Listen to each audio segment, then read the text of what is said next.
Hi guys, welcome back to another video. Today I'm going to show you how I painted this little doggy. It's a husky named Ipo, and his dad likes to post photos of him on my Discord server every once in a while. And not to say that I wouldn't love to paint derpy photos, but I did ask if we could get like a nice straight on photo at least. So, this one I think is more appropriate for a portrait than perhaps some of the other photos. You'll have to go on the Discord server to see what I mean. But I started off with the grid method here, so I just made a grid just on Procreate on my iPad over the reference image, and made sure that it fit the size that I wanted. And yeah, just went and did a bit of a sketch using that. If you don't know how to use the grid method, I'm sure there are all kinds of tutorials all over the internet that you can go watch and you can see how to do it. This was done on stream, obviously. You can see all the alerts and the overlay and everything. And we actually had to split this into a couple sessions because I did not have time to finish before I had to leave. So most of it's done on stream, but we're actually painting with acrylic gouache today. This is my favorite medium to use on canvas.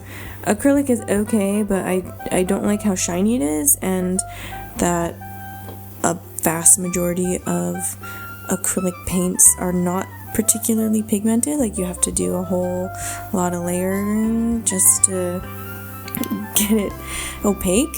So I really like this acrylic gouache. This is Amsterdam acrylic gouache, my favorite acrylic gouache that I've ever used, actually. Turner is really good too. I had a few of those, but I didn't end up using them today. And I decided to just go with the green just because there was a green carpet in the background. I thought it looked kind of nice, but I warmed it up a little bit with the brown to sort of go with the brown in his fur. I like this color. I like this nice olive green. And then basically I just started mapping in the main colors. So I started with black and white, and we just kind of went on from there. I just wanted the lightest values and the darkest values laid down. I wanted to figure out where the white fur was versus the black fur, and where his eyes were, so that by the time I started doing bigger sections of color, I didn't lose those features. And then the whole point of a sketch, you kind of lose the point because you don't know where everything is. So that's what I like to do first. Definitely needed a lot more refining before it stopped looking goofy, but we'll get there eventually. So I actually went in with the black again a pretty dark black to start, because I wanted to bring out some of the lighter bits later. And I did mix in a bit of brown, because even though a lot of huskies look black and white, the black has a lot of brown in it. Actually, the black is actually just really, really pigmented brown.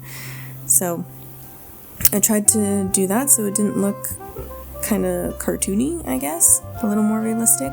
And then I went in a bit with the eyes again, just to sort of figure out where they lay and where the blue of his eyes are.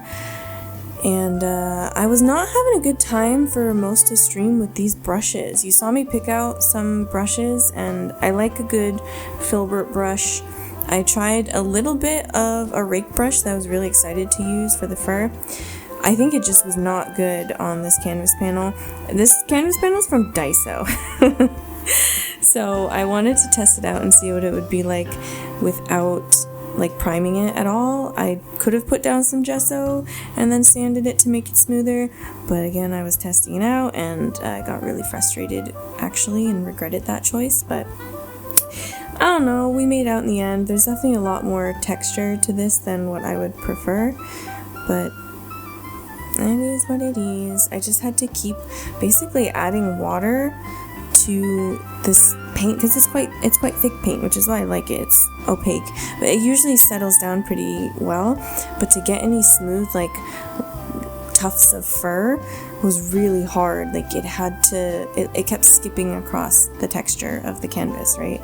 So I think in future, if I use these canvas panels, I will gesso them myself and just sand them down. And I think also part of my struggle, like I said, was the brushes. So they were just a bit too thick and they didn't like hold a point, if that makes sense. So he looks kind of blobby, right? Like every time I laid down a tuft of fur, it kind of blobbed out instead of like tapering off really nicely. And it was pretty frustrating. You'll notice in like this second part of the video, when I'm off stream, I have found my liner brush. So it became a lot easier from that point to do what I wanted to do. But other than that, it went pretty smoothly. I think every painting has an ugly stage, and his ugly stage was for most of stream, but then it started coming together afterwards. So yeah, I think it was just a steady chugging along until it sort of started looking like how I wanted it to look. There's not a lot to like explain about my process, I think, other than just sort of finding the darkest colors and the lightest colors, and then sort of steadily working towards the in-between shades, like bringing out light where I saw it, or often I would put down lighter bits and then go back in with darker bits to sort of, you know, bring out the layered effect of the fur. For short-haired dogs, I do not need to do as many strokes. For fur, it's kind of like painting every individual stroke just makes the hair look too long. For fluffy dogs like this one, it's a bit more important to throw some strokes in. But I still wanted to keep it, you know, I didn't want to do hyper-realism here. And it was just a fun little painting, so I basically just worked on it till I felt like I didn't need to anymore. And this is when I went in with the liner brush, and it was so much easier. I filmed this part in 4K, so I could zoom in and show you exactly what I was doing. I hope you like it, because most of my videos are not particularly zoomed in, so you can see the whole thing at once. But since we're doing, you know, finer details here, I thought, why not? I really like this part of the mouth though, where like you can see the very edge of the fur at the top catches the light more.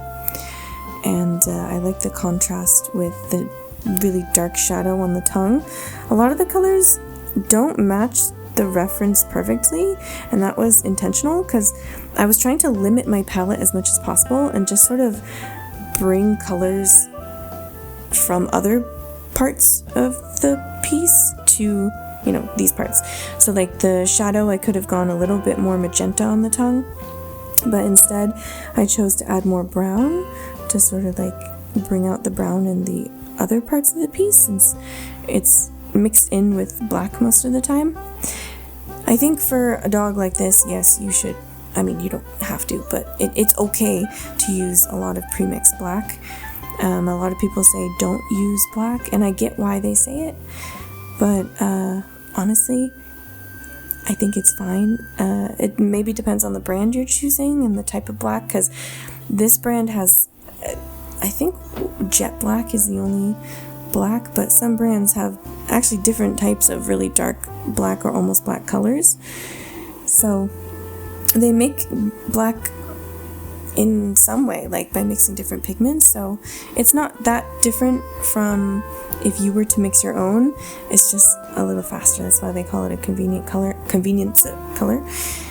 So I don't know, you do what you want. I think especially for something like a black and white husky, the brown is very subtle. Oh yeah, so here I was trying to bring out a little bit more of the shiny bits of the tongue, and I put way too much, well, not that I put too much water on my brush, I have to always dab off that brush on a paper towel if I rinse it, and because it gets stuck on the barrel like drops of water, and then they fall onto the painting, and that's what happened there, so just be careful.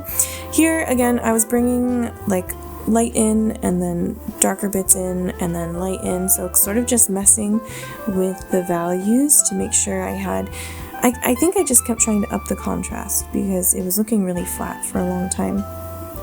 And here I actually did a bit of a wash, which looks kind of, I mean, it looks really textured because of the texture of the canvas, which some people like. Again, I would prefer it a little smoother. And then I really like defining the teeth there. I think it worked really well.